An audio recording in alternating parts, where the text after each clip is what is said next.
Sometimes a story holds pain and light in the same breath. Suzanne Roberts grew up in a home that looked perfect and felt unsafe, and the worst moment of her childhood opened a holiness she would spend a lifetime learning to trust. This conversation includes childhood sexual abuse and the quiet courage it takes to heal. And I'm grateful you are here with us as we talk about wonder, survival, and the work of coming back to yourself. This accuracy that my soul is a drop of the eternal ocean of love and it's inside of me. And if I can let that tell me who I am instead of my traumatic experience, then I have a different way to live inside myself and truly live. I'm Matt Gilhooly, and this is The Life Shift, candid conversations about the pivotal moments that have changed lives forever.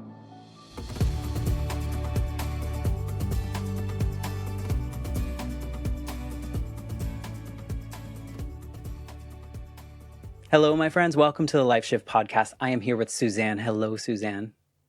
Hi, Matt. How are you doing? Let's see. Real answer, I am okay. I was sick last week, so I'm on the recovery upswing, and so I feel so much better than last week. So I'm okay. Thank you for asking. Absolutely.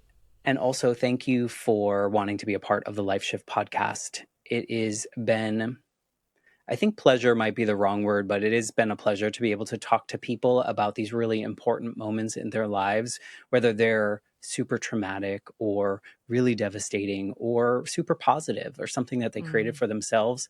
I've just been so lucky to be able to talk to people all around the world and learn from their stories and also realize how similar our feelings around certain moments in our lives are. We might not have the same exact experience, but a lot of our feelings that we have are very similar, which I feel is really comforting to know that we're not that different from each other. Absolutely. So to give a little framework for someone that might be signing in, I don't know why I said that, but someone that's tuning in to listen to you on the Life Shift podcast, this show's idea stems from my own personal experience. And so when I was 8, my parents were divorced. I lived with my mom full time. My father lived in Georgia. I lived in Massachusetts with my mom. And one summer I went to spend an extended summer with my father. And I would go to summer camp and do all the fun things with my dad. And I was really only going to see him probably a couple times a year.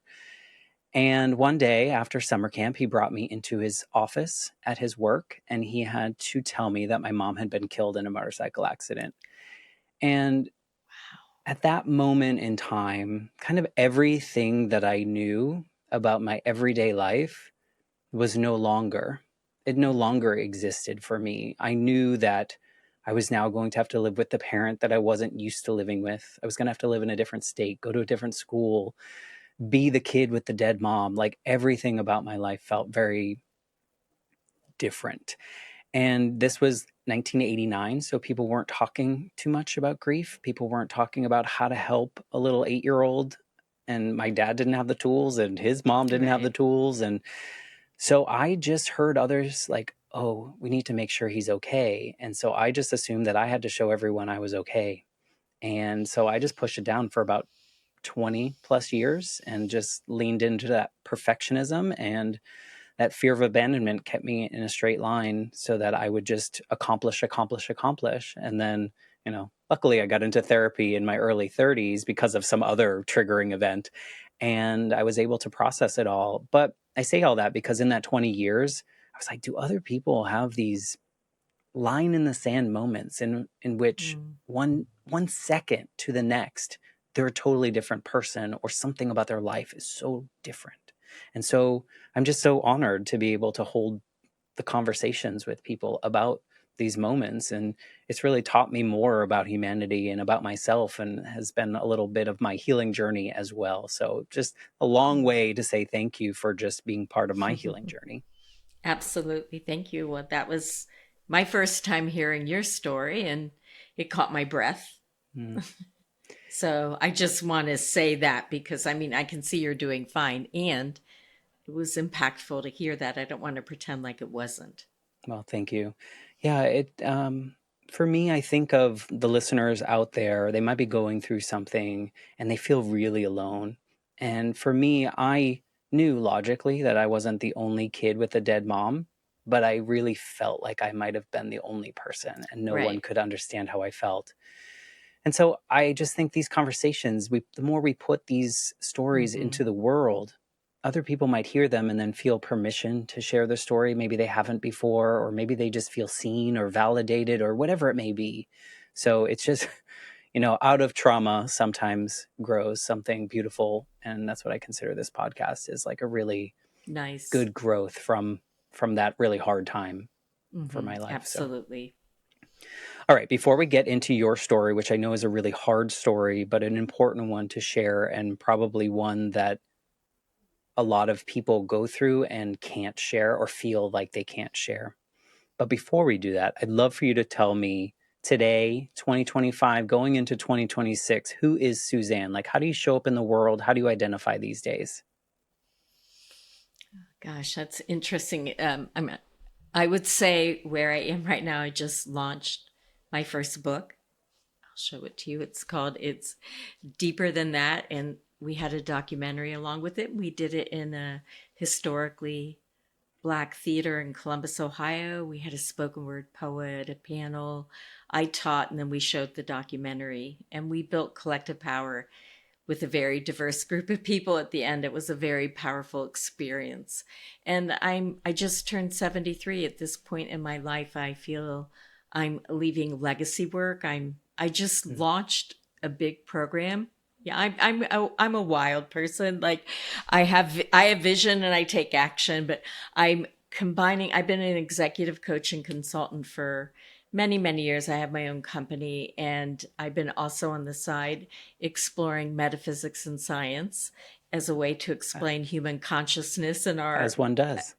a deeper purpose for our life. And so Yeah. now I'm combining the two. So I started something called the Great Reconnection. It's a signature leadership program that I have brought leaders together from around the country to look at how do we put soul into leadership. So I was just before we got on the call putting in their answers into ChatGPT to get the themes about what are the collective themes around disconnection, what are the collective themes around reconnection, how does longing for deeper contact with ourselves relate to leadership? Like we can think about it for personal development, but how does it actually shape leaders moving forward in the world, having access to their own soul currency and their own soul wisdom, what might change. So we're in an experiment right now, and I'm excited about that. And I'm a grandmother, and I hike and I kayak, and I love life. So those are some of the things about me. I could go on for longer, but I think that's enough. Well, you certainly know how to fill your time. It Yes. sounds like you're a very busy person, but it sounds like so much of it is heart driven, and this new project that you launched feels so timely and so Right? needed right now. So Yes. divine timing you got going on there too. Totally. I'm looking to build this cohort as potential trainers so we can ultimately take this global, because I think people experience disconnection all over the world, and especially in the workforce. I think it's like 66% people are experiencing burnout Mm. at work. Add me to That's the in list. Yeah, exactly. Right. But why? Why live like that? And so, how can we build leaders that cultivate a different kind of reconnection where there's regulated nervous systems and collective thought? And yeah, I just worked with a team on Monday and had a great experience with the team. But I just see possibility and I want to bring it to the world. Yeah. Have you always felt this way as far as really excited about new things and implementing new things and starting new things? Or is this like a new chapter that you've kind of started? No, I always, if I see something, I want to create it and experiment and see what Hmm. happens. So I have started many different things within leadership, I would say, Okay. and within my own company. And I've been fortunate. I'm an explorer and an adventurer, and I'm willing to fail to succeed. Love it. And I think that we have to be able to fail to succeed, or we won't experiment and grow and learn. So. I needed that instruction after my mom died, so I didn't become a perfectionist, because that is a hard trait to shake off after 30 plus years of being one. So I'm working on it. Good. Yeah, I There gotta is fail. no, you have to. You Yeah, cannot grow without failure. exactly. You just don't want to repeat your failures over and over and over again. Yeah. You want to have new failures. So, I am finding the freedom with failure through this podcast because I get to make the rules. This is my show and mine only. And so I can try things. And if they don't work, I can create products. And if people don't like them, but I like them, that's cool. Like, and so I'm yeah, learning different things through this journey. And I'm trying to really use this as that healing element of my earlier story, but then like get to try things and make mistakes, yeah. like it's mine. It's so fun to do. So I I love I that. love that. I love that you're doing this now. And anytime, and do you see any stopping in the future, or you feel like this is No, my mom okay? was a doctor and she worked till she was 85. And I'm youthful, I have Yeah, energy, and I'm interested. love And it. as long as I'm taking care of myself, like by hiking and resting, and, like I'm willing to engage and be committed until I want to say stop. Yeah, Who I, knows I when? I love that. I mean, growing Yeah. up, I was like, oh, yeah, we all retire at 60. Like, I think we all had this like rule that Yeah. I was following the checklist for sure. Like, do well, get a job, get promoted, like, and then you'll be happy. And I was like, that didn't happen. So Right. I love that you're doing this and that you'll keep doing it until you don't want to do it anymore. And Exactly. that's a fun journey to create for yourself. So we hear this super joyful and full of life person, but your story is a hard one. So I just want to let Yes. everyone know we're going to go into something that could be triggering, and I just want to be super careful about anyone listening, just as a heads up. Yeah. I don't want to spoil it, but I'd love for you to paint the picture of your life before this pretty early pivotal moment in Yeah. your life, and just kind of give us whatever that before, however much of the before you can remember, of what life was like, and then we'll talk about that moment and how it changed you and how you move through life after. I'd say before my strongest memories, I had a brother that was a year older than me. He died of cancer about 40 years ago. But he and I were sort of inseparable. So I remember feeling very grateful to have a connection with somebody. We were sort of insular. My other two brothers were older and they were um, challenged people and challenging people. I would say my parents weren't happy, uh, but I had this bright light with my brother, and I think that's beautiful. That I got to know something very intimate and touching and kind in the midst of a hard house to be in. So your family life was chaotic? Was it hard? Was it like what was the family dynamic like? And it feels like just in a little bit you said as your brother was like the safe Yeah, space. totally. And we were younger, a little bit younger. And so we kind of created our own little cocoon, I Mm. would say, and kept sort of my father was a terror. So he kind of ruled the tone of the house, and my mother was afraid of him. And they were both doctors. It wasn't like my mother was very bright and wounded. And there was just a lot of it was more like I can remember the tone of the house. Mm-hmm. Do you know Because what you I were mean? pretty young. And Like, how old are we talking? yes, well, before 5. Okay. So, but I was also still always adventurous. So I was always outside. I would make teacups in the mud, and I climbed trees. And so I found ways to keep myself Outside of that. awake. Yeah, outside of there. And then I think also I had a this is a very different pivotal thing, but something happened to me when I was 4. We were down in Little Rock, Arkansas, and this moment is etched in me and shaped some of the work that I've done later in life and what's in my book. But I remember we were down in Little Rock, Arkansas, and we were in this big house with pillars with a circular driveway, and it had a hill down the back. And I ran down and played with the helps kids. And it was like they had a dingy room off the garage with like dirt floor. And I remember it was very hot and sweaty, but I was playing with them and the dinner bell rang. And I went in with the kids into the helps. I don't know what shack, I guess is what I would call it. And they came and grabbed me and said, "You don't belong there." Now, cognitively, I didn't understand racial things, but as I was walking up the hill, I felt this kind of cold chill come over me, like why don't I belong there? What do I belong here with this mansion? You know what I'm saying? But that was an interesting moment in life, but it sensitized me to something because I have done a lot of racial equity work in my last 15 years. And I think that shaped this part of my life, for sure. Like planted a seed almost of yeah, interest, curiosity, and why.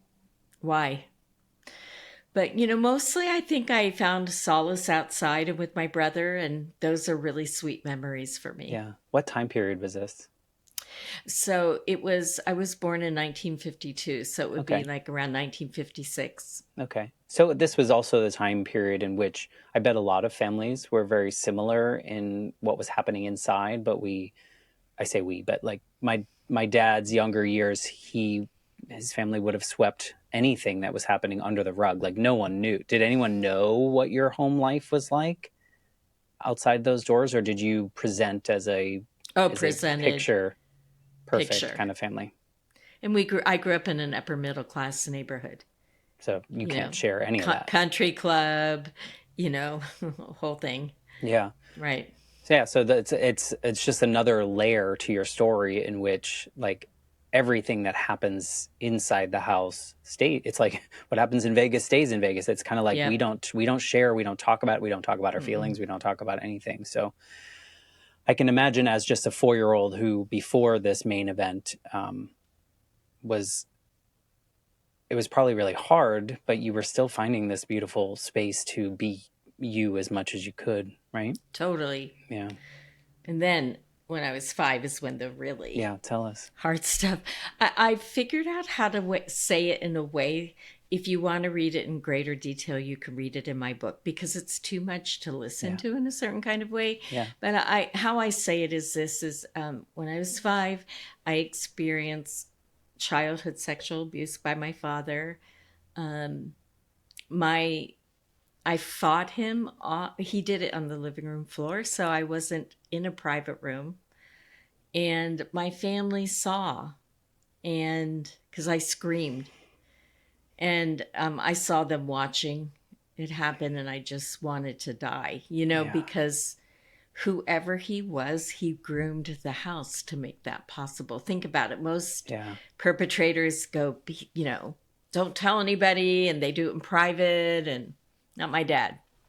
So, that definitely, I'll tell you the thing that happened that saved me and the thing that then I had to wrestle with. Okay. What saved me, because it was so horrific, I kind of kept banging my head when I saw people watching me. I'm like, excuse my language, but I'm like, fuck, like banging my head, going, get me out of here. And something happened where I actually went into this holy state of consciousness in a dissociative state. But in that state, I found something that saved me. I say I felt like bathed by mercy, grace, and love. I felt held by a presence or by a force of light and love. And I just feel, like I can say this horrible thing happened and also this incredible thing happened. The thing that was hard, and it went on for many years, but the thing that was hardest for me is that there's no way for a 5-year-old to understand what's happening or the whole scene that just happened. And so I figured it was my fault. And then I must be horribly bad and I wanted to die and, all kinds of things. Yeah. So I just had this repetitive mindset of like, I'm a horrible person. I want to die. I'd rather die than be here. I must just, Yeah. Because you don't really understand. Even it's like you're that age, you don't really understand what all the parts are, what's happening, like what this, it's wrong, it feels violating, but you don't know why. But everybody let it happen, so I couldn't know that it was wrong. Do you Hmm. see what I mean? Because if Yeah. nobody else is affirming that it's wrong, we all ate dinner together afterwards. Nobody's acknowledging that this is wrong and nobody stopped it. So for me, it was like, is this wrong? Or Hmm. am I wrong? Right. I mean, sure, somewhere inside it felt wrong, but Right. I couldn't identify with that because nobody else was like reflecting it back to me, just like nobody was talking to you about grief, right? Right. So the thing that happened for me, honestly, is that because I loved physics, which I love the study of energy, and I think because my world was so crazy, you can measure levers of mechanics and energy flow. Became something fascinating to me. When I was 20, I learned about something called polarity therapy, and the depth of polarity therapy is about that our soul consciousness is operating through form to remember itself. And there's an operating system like a battery Hmm. inside of us that conducts energy. And it was fascinating to me. And then I learned that my soul is, pulsing through my cerebral spinal fluid. We can't breathe, or our heart doesn't beat without our soul current. When the soul leaves the body, we're dead, right? So I was like, how can a soul, which is a drop of a source of life for all of creation, how can that be inside of me and I'm a horrible person and want to die? I couldn't. I was like, Couldn't rationalize. oh my gosh, like, what do I do now? Because science says so. And then now here I am. And it took me a lot of years, but I worked with this notion of, not even notion, this accuracy that my soul is a drop of the eternal ocean of love and it's inside of me. And if I can let that tell me who I am instead of my traumatic experience, then I have a different way to live inside myself and truly live. Mm. And so that's, and the dissociative state I went Yeah. into really helped me understand that's me. But I was associating it with my trauma, but that holiness is actually in me. Mm. Was that And like your not first time like experiencing something like that that dissociation? holiness. Yeah. Yeah. I mean, that I know, but Yeah, like, that you yes, but remember. like, but people dissociate in different ways. I'm just really fortunate that the way I dissociated was into a state of holiness. You know what I mean? Right. Like it, and then once I went, oh, maybe that holiness that I experienced during the trauma is actually my soul inside of me. Not, I don't have to go somewhere else. And how can I begin to experience that which is in me Hmm. and not be ruled by my history and my trauma? Yeah. Well, and you said you kind of started thinking about that more around 20 or so. Is that what you Yep. said? So, I mean, that must have been a journey to get to, because it said that you said that you were kind of feeling like you were in the bad, in the wrong. Yes. You were the reason, or whatever it may be, which I think is probably natural for a lot of kids who don't understand. It's like, well, I must have done something wrong because I feel the pain, and the pain means that I did something wrong for a lot Well, of us. neurologically, honestly, you don't even have the neurological development till between the ages of 11 and 12 to differentiate. So, Hmm. you're 8 years old and somebody walks in the room and they're in a bad mood, you think it's your fault. You Yep. can't, you have to have an adult outside of you or someone to say to you, I just want you to know that it's not your fault, because you can't think it yet. But if somebody can plant the seed for you when you do have the neurological capability, then you can put the pieces together. But if you don't, you can't, before those ages, you can't think anything different Yeah. because you can't differentiate yet. Well, as you were saying that, I'm like, well, man, too bad it didn't happen when I was 11. Maybe my life would be different for me and for you as well. But no, how do you show up in the world like the day after something like that happens? Like, how are you able to keep going? I mean, I know you don't really have a choice, but at the same time, it must feel so different the next day being a human.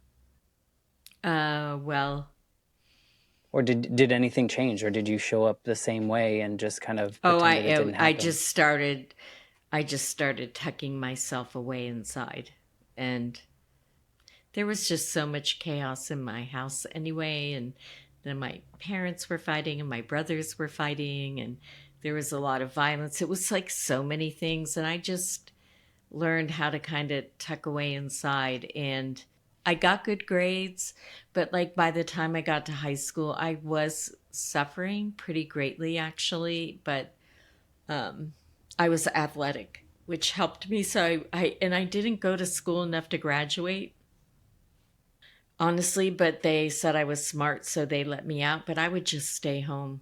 Hmm. And honestly, and just kind of like I needed a break. So I just didn't go to school a lot. And I was like an honors physics. I don't understand how I did this. You know what I mean? Like I would play sports. I would stay home as much as I could. One time I didn't go to school for 6 weeks. So Wow. yeah.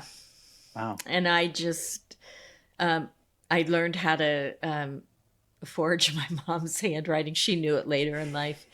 But my parents got divorced and she was working a lot. She was a doctor. And she didn't know.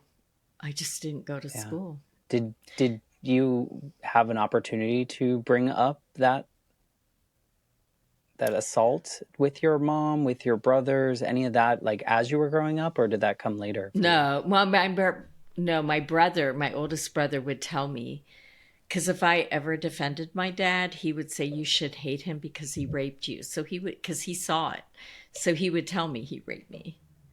So with my mom, I did, I did many years later say something to her, but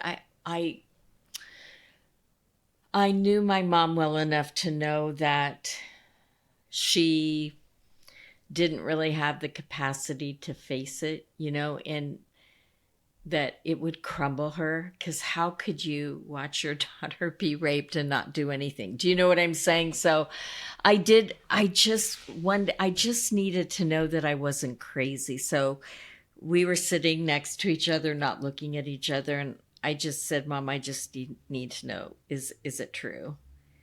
And she said yes. And she cried and we never talked about it again. And I didn't need anything more than that. It took, I'm sure you know this from being in therapy, it takes so much work to do your own work. And you have to work to be able to do the work. Do you know what I'm saying? You have to build the capacity for the work. And my mom didn't have it and I knew it, so, and we got really close and we were close when she died. It's just something she gave me the gift of confirming, and that's all I needed. Yeah. So, And I feel like, and it sounds like you kind of you said you tucked yourself away. Did you lose that sense of wonder or adventure in those years? Because it sounds like, before you were making teacups in the mud and you were doing like fun little things and exploring. Did you lose any of that sense of wonder? well, I always got out of the house. I would ride my bike really far or go to the playground. And I think physical activity saved me. So, and I spent a lot of time outside when I could. So I would say in some ways, no, I would take myself on adventures with my bike or, Right. I'm going to go ride 30 or 40 miles, which nobody else did. You know what I Yeah. mean? And like, but I think I had to because moving my body helped me. Getting out of the house helped me. Physical exertion helped me. Playing sports helped me. So I think, no, I think I always like It didn't found a dim your way. light. Well, I think it dimmed my light, but it didn't dim my adventure. Okay. Yeah. I mean, Because I I would mean, say, of course, yeah. I mean, I think I hated myself. How can you that not dim your light? But I was in pre med in college. I ended up dropping out of school and going to California and studying like all kinds of things that like flipped my mom out because I was in pre med and I got a degree in holistic health. This is like 50 years ago, but I studied like herbs and natural yeah. healing. I went to massage school. I also danced. I was a modern dancer and So I always kind of found a way. I think there's something inherent inside of us to find a way, whatever Yeah. that way is. Like, we're hardwired to survive, and we find creative ways, Hmm. whatever it is, you know? Yeah. And so the bigger thing for me was changing my mind from hating myself Hmm. to seeing myself as precious. How That did that come about? Because that seems like, I mean, like for me, the perfectionism kind of thing for 30 years is hard to get rid of. I think a self-hatred is probably just as difficult to kind of wean yourself off of. How did you, I mean, I'm not surprised that you were able to do it, but how did you find a way to do that? what was using the living scientific model, which is in my book, but like that soul consciousness is operating through form to remember itself. It's a battery of how our soul operates in form. And I just couldn't deny it. So I had this model, a living model of how energy operates to attach my attention to. And in the beginning, I would just go like, I would repeat in the mirror, like, oh, your soul's a drop of the ocean of love, blah, blah, you know, and I didn't really believe it, but like, I just couldn't deny. And then I also wanted to experiment. So I thought, okay, if my soul is pulsing in my cerebral spinal fluid, which it is, I want to feel it. So I wanted to know if it was true. I had been in physics laboratories and chemistry laboratories. Why not be in a human laboratory? That was my thinking. So I took myself up onto this beautiful hillside. This was in California with eucalyptus trees. And I laid there. I just laid there and thought, okay, show me. Like, prove me, you know? And it took a while, but after like maybe even an hour, I don't know how long I was there, I started to feel this like warmth emanating from the center of my being. And it was like, oh my God, it is there. You know, like I could feel like these waves of energy. And I'm like, oh my, it is true. And then once that experience happens and it's inside, what are you going to do? You can either tune into it, deny it, abandon it, learn from it. And it's been a slow, long process, but it became fascinating to me. Yeah, And that sense of wonder is still there. right? Yeah. And if that's there, like you can't let go of the perfectionism without having something else better to attach to. And this radiant life energy was a lot better than the The darkness. things like, yes, much better. And I could rest there, and it reminded me of the holiness I experienced during the rape. So it's like, oh, it's in me. Hmm. Yes, I got held by it in my darkest hour, but it's actually in me. And I've spent the rest of my life tuning into it. And I still do. Like, I still have to work with my mind, and, you know, always will. Our minds are very clever and they do Yeah. other things. And there's this other thing that, like, is such a gift. It's like, and I feel so grateful that I get to be honored to be given this gift of life. And you know, while I may have been a victim to external circumstances, I'm not a victim inside of here. You know, Hmm. like I'm grateful. And Yeah. we're not our life experiences. I'd be a hot mess if that was all I knew, you know. You know, and I mean, like I'm 73. I'm really youthful. You know what I'm saying? Yeah. I'm I, deep. Go I on. tell you, I commend you because I wish more people had the capacity or the ability or the wonder or the curiosity or whatever kept driving you to feel that way and to remember that the holiness part of that experience. I'm hard pressed to say that a lot that people that have experienced similar things as you did find that route, find that space, Mm, find that drive, determination to find their way out. Society doesn't give us those tools. right. Society doesn't prepare us when something external happens like that and we don't have anyone around us to help us. Right. We're not equipped. And so I commend you for creating or you creating you, like, I don't even know how to explain it, but you like took the hard path from an outsider's perspective. Yeah. Because the easy path is to fall into the bad patterns. It's, for me, in my darkest teenage years, still pushing down grief, not figuring that part out, it was so much easier for me to stay depressed and down and just in a terrible space than it was to claw my way out. And so many times I just gave into that because it was just easier. Did I know that I should be on the other side? Yes. But it was so much easier to just stay stuck in my space. So when I hear your story, I'm like, like, this is, I hope you notice what you've done for yourself, because you created this newer version of you, or expanded it, I guess is maybe the better thing, as you kind of move through something really hard that would take a lot of people down. Mm-hmm.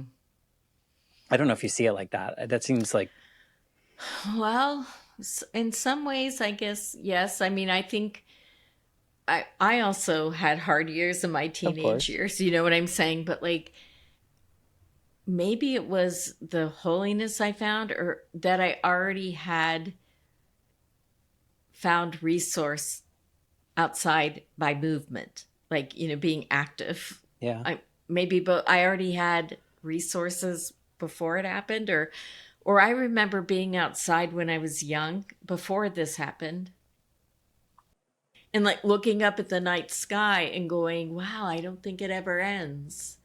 And, you know, if it doesn't ever end, I just had this sense of awe. And so maybe it was like the physical activity and the sense of awe and the holiness I found in the worst experience of my life that like kept a part of me going, there's something more, Mm-hmm. Yeah. And once I got this living model that showed me that what this something more was, and I could apply it through science, like metaphysics and science, then I was hook, line, and sinker. Now, it wasn't like an overnight thing, like Oh, it's a no. gradual, slow thing.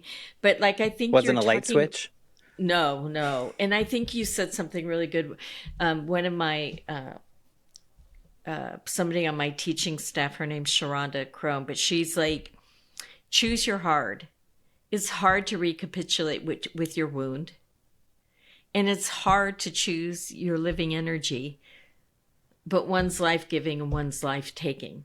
And that's, I think but I think I've always been a fighter too, because when my dad was raping me, I fought him physically, Yeah. and I called for the police. And that's why my family came in. So I wasn't just like, Yeah. take me down, dude. I'm like screaming, and it didn't work, but that fight's always been in me. And I think we do fight for our lives. We can't see it, and we may not be able to find that fight until there's enough space or enough something else that we can taste that's worth fighting for. But we have to have that taste of that something else that's worth a fight, whatever Yeah. that is. Yeah, I agree with that. I when you were saying that, I was thinking about my own pushing down of grief, and I call it failing at grief. But I think that was what I needed at that time to feel Yeah. safe. That was what I needed to kind of move through whatever I was moving through, and I found it when I needed it. Because 20 years of that grief, my mom dying when I was 8. So my dad's mom became like my mother figure. She became the closest person I was ever close to. She sold all their stuff, moved down closer to us. Like, she really wanted to make sure that I had a good life. And I did with her. But I felt that grief get to a place where I understood. I was able to kind of close the door on grieving my mom. And when my grandmother got sick, I was like, okay, this is going to happen, and I'm going to do it right this time. And so it Nice. gave me that horrible experience gave me such a beautiful experience with my grandmother as she was getting sick. And I forced the conversation with her to talk about everything that we ever wanted to say to each other before we Aw. ran out of time. And I'm like, single best thing I've ever done in my life. And I never would have done it had I Yeah. not had I had the tools when I was 8, because I wouldn't have realized all the things. And so I'm just, it's like one of those things where like I think I protected myself for long enough, but it taught me so much so that I didn't Yes. do it again. And so, I guess it's kind of like your failing example. Like, you got to fail that way. Just don't do it again the same way. Well, like, I think there's something so visceral. I have had a lot of people die in my life, like my brother, who's my best friend, and my best friend. And I've sat with a lot of people dying. My godson died of leukemia, but Mm, I wasn't prepared for my mom dying. mm, It was so visceral and so hard. I think it's so primitive. I was like, I've done grief before. This shouldn't be this hard. I can't imagine being 8 years old. And it was your primary parent, right? And so I just can't. The visceral rip of the mother child, I don't know, because you share blood, or yeah. whatever it is you share. I just can't imagine like having to take that hit and um, I think you not just have don't. help with it. Yeah, I don't know. I think if it was nowadays, there's a lot more tools. There's Yes. your situation as well. Like, you would have had a lot more resources and people would be talking about it. I think there's something where in your circumstance, in my circumstance, people just didn't talk about it, Yeah. and so we had to figure out how we were going to survive, and you found your way through something that could have easily knocked you out. And I love that you still have this wonder, maybe even more so. Maybe you have that Yeah. 4-year-old wonder again of that little girl like looking up at the stars. I bet you do that now. Yeah, I do. Because I mean it's a beautiful journey despite that experience. And Or you, because of the experience. Like yeah, I mean, I that's honestly hard. feel like Yeah. I wouldn't be who I am today. I wouldn't Yeah. be as good of a coach as I am. I know how to read people. Hmm. I mean, I have superpowers because of it, and I wouldn't change it at this point. Yeah, I I wouldn't say the be same who I thing. am, right? Don't you agree? It's Yeah. hard. That's a hard thing. That's another thing that people don't talk about. It's like, it's true. We wouldn't be having this conversation if No. either of our experiences didn't happen to us. We would be completely Exactly. different people. We wouldn't be doing the things that we were doing. I know for a fact I would not be this version of myself because I was a mama's boy. Like, I didn't care about school. I just wanted to hang out with my mom. And after that, I was like, well, I have to be perfect. So now I'm going to get straight A's, and now I'm going to go, get a free ride to college and then get a free master's degree, like all the things, just so my dad wouldn't leave. He wasn't going to, but in my tiny brain, I thought, Mm, if I screw up and I mess up, so I didn't take the chances like you did, like, and just mm. do wild things, because I just chose the thing that was maybe a little bit harder, but I knew I could still do it. So it seemed like I was like a stretch goal, but I knew I could achieve it. And so I never did the wild things. I never, if there was any chance of me messing up, I wasn't going to do it. Wow. But, it's just a product of what happens, right? Yeah. But on your side, it sounds like, and forgive me if I'm making the wrong connection, but all the things you were saying, like your physical activity, you would ride your bike 30 miles away, and then you dropped out of pre-med and you went across the country and did whatever you wanted to do, and it all feels like a little bit of like running away. Do you see Yes, any I of think that so. as? Oh, yeah. Or running away or just escaping. I Mhm. guess escaping and running away are the same thing. I just needed a break. And when I got to California, like I was by the Pacific Ocean, I would like go into the freezing cold Pacific Ocean because it would thaw me. I was Mm, just like a frozen mess. You know what I mean? And yeah. although people from the outside would not know, I knew inside. But on the outside, I just looked fine, and I wasn't. But I hiked the hills barefoot. I would walk on pebbles and stuff. I needed to feel myself, but I found like I rebuilt a logger's cabin in the redwoods, and I just did things like I don't know. I think I was just trying so hard to give myself a home in Mm, me. I yeah. just couldn't. I couldn't. and yeah, I just couldn't. But like over time, I just started thawing. And then like I said, the hum of that current inside of me just kept feeding me until it got louder and louder and louder. And now my mind is quieter, and this pulsing is what's, strongest. And it's good. All good. Do you recall the first time you felt fine? I don't. No. Just kind of a Do gradual you? growth. Yes.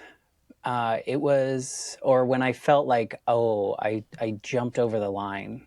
And it was, I had a therapist in my 30s, was my first, like, I had crazy stuff going on at work. And I was like, I'm going to quit. And I'm like, I can't quit. So I went to this therapist. Turns out half of the people I worked with went to that same therapist because of the same person at work.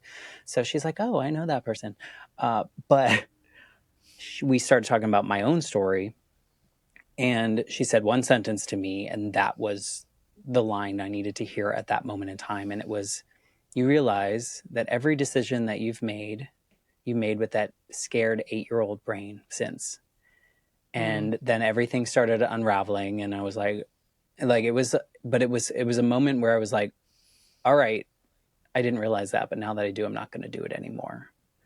And so it felt like that, another line in the sand, in which I was like, okay, we're going to close this door. We're going to figure out how to get rid of this. So yeah, I kind of do. I don't know that it was a fine, but I think it was that journey to fine. But it's the weirdest thing. Like, I've talked to a lot of people on this podcast about how a certain book that they've seen a bunch of times, or a movie they've seen a bunch of times, this one particular time, this one phrase stood out to them in a way that inspired them to make a big move. Or, they read another line in a book and they're like, that's the line that made me want to quit my job and start a business, whatever it may be. So sometimes it's those little things that, like, you get surprised by, that sneak into your life and plant the seed. I think it was lying on the ground and feeling my energy for the first time, because I couldn't. I mean, I had a long road to go, but I couldn't deny what was inside me. Yeah. You felt right. I felt like I knew. I understood. Like, you got it right. You're not wrong anymore. I mean, I think your journey is so fascinating, and the wonder is what sticks out the most for me. And I just honestly envious a little bit, but I mean, like, it's just, I realized recently that I never was able to dream as a kid. Not an actual dream when I'm sleeping, but I was never able to imagine anything bigger than what was right in front of me. And that's kind of sad to say, but I love hearing your story, because it feels like, just because of, or despite the circumstance, you still found your way to dream. And now in your 70s, they're doing world-changing things. Like, you're changing the world by one person at a time, a couple people at a time, cohort at a time, whatever it is. And I love it. It's so inspiring. So thank you for just being you in this world now, you. because of all you've gone through. Yeah, thank you. It's, I don't know. I know the answer to this, but, well, maybe I don't. If this version of you could go back and say something to the Suzanne 25 miles into that 30-mile bike ride in your teenage years, is there anything you would want to say to her?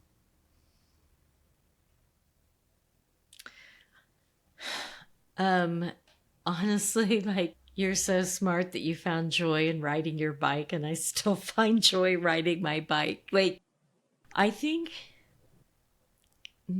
not really, just like, you were smart to find a way to feel freedom. Yeah. I mean, it's not possible. We can't go back and tell ourselves any of that.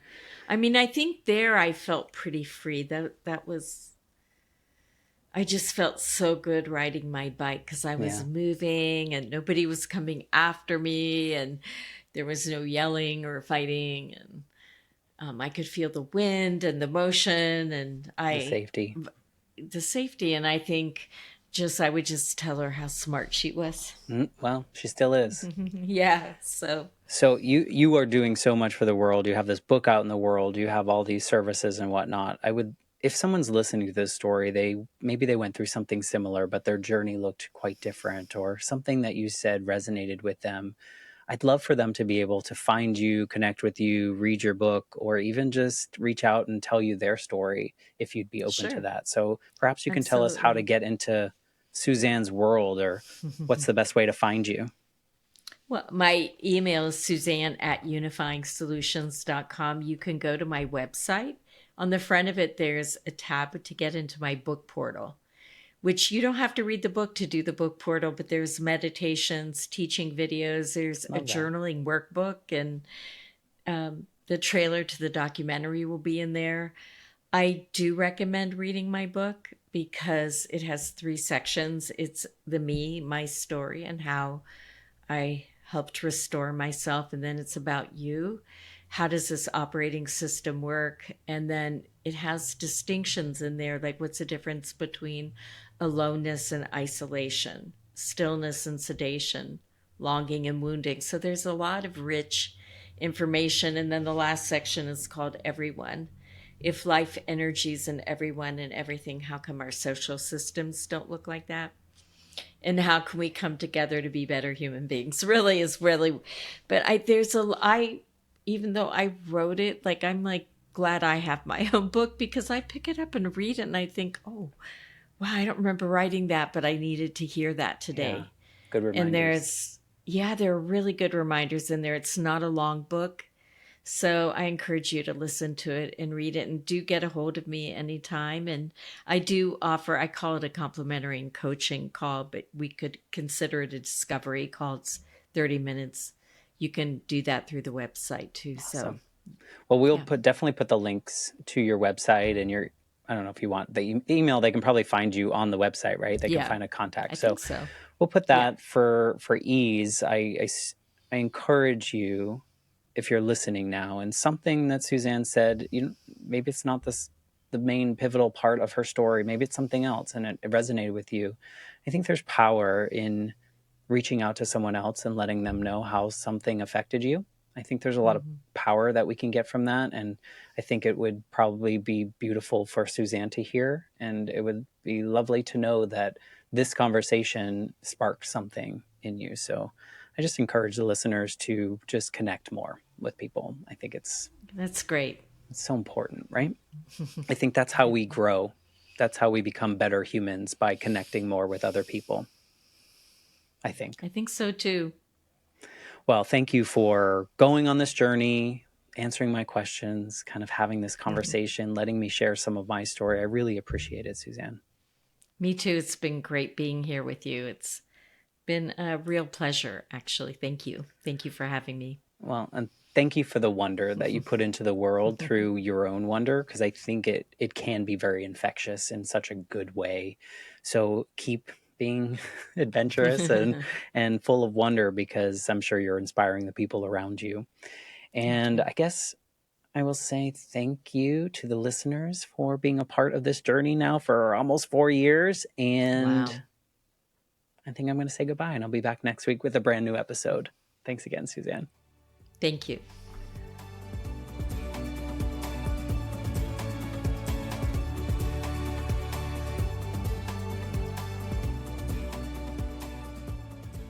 For more information, please visit www.thelifeshiftpodcast.com.